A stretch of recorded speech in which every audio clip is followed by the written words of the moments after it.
زمین پر قبضہ جمانے کے لیے ظالم شخص بیوی اور 4 سالہ معصوم بچے کو قتل کرنے کی کوشش کر رہا تھا کہ انسانی حقوق کی تنظیم حرکت میں آ گئی اور ماں بیٹی دونوں کو چھڑانے میں کامیاب ہو گئے۔ گہریت گاؤں کے رہائشی گجر قبیلے کی ایک معذور خاتون کے نام پر والدین نے زمین منتقل کی تھی۔ اس زمین کی لالچ میں ایک اور گجر شخص جو پہلے شادی شدہ تھا اور 5 بچوں کا باپ تھا، اس خاتون سے شادی کر کے اس پر تشدد شروع کیا۔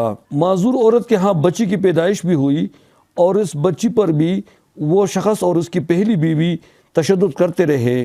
بعد میں اس شخص نے اس عورت کو طلاق دے کر اس سے بچی بھی چھین لی اور اسے بھوکا پیاسا رکھ کر اس کو قتل کرنے کی کوشش کی۔ Pakistan international human rights organization lower گیر کے عملہ کو شکایت ملی تو وہ فوری طور پر حرکت میں آ گئے۔ انہوں نے عدالت سے رجوع کر کے اس شخص کے خلاف مقدمہ درج کیا اور عدالتی حکم پر معصوم بچی کو ماں کے حوالہ کیا۔ اس ظلم کی داستان کے بارے میں ڈسٹرکٹ افیسر امیر علم یوسفزئی نے میڈیا کو کچھ بھی بتایا۔ مال سزا درکړل دا مات کړل دا ظلم کړل دا د سډنګې باندې مات کړل۔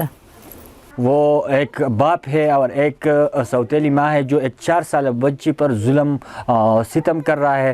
اس کو 30-35 دنوں سے پہلے اس کو بھوک اور پیاس کے عالم میں رکھی تھی، اس کو ٹارچر کیا گیا تھا، اس کو مارا پیٹا گیا تھا۔ Additional deputy commissioner disaster and human rights Abdul Wali Khan کی سربراہی میں پوری ٹیم نے متاثرہ خاتون کے گھر کا دورہ کیا۔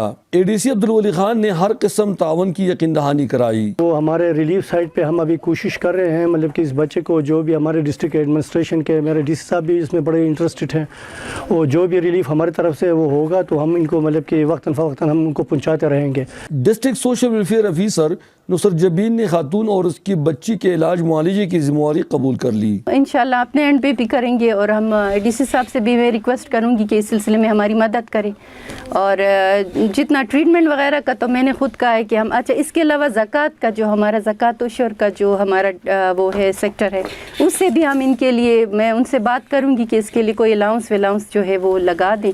چترال میں زیر تعمیر دارالامان کی پروجیکٹ مینیجر آسیہ اجمل کا کہنا ہے کہ جو ہی دارالامان مکمل ہوگا ماں بیٹی کو وہاں منتقل کیا جائے گا۔ اور سب سے بڑھ کر یہ کہ اگر یہ محترمہ یہاں پہ اپنے گھر میں سیف فیل نہ کرے، بچے سیف فیل نہ کرے، تو جیسے دارالامان ہمارا فنکشنل ہوتا ہے ہم ان لوگوں کو دارالامان شفٹ کریں گے۔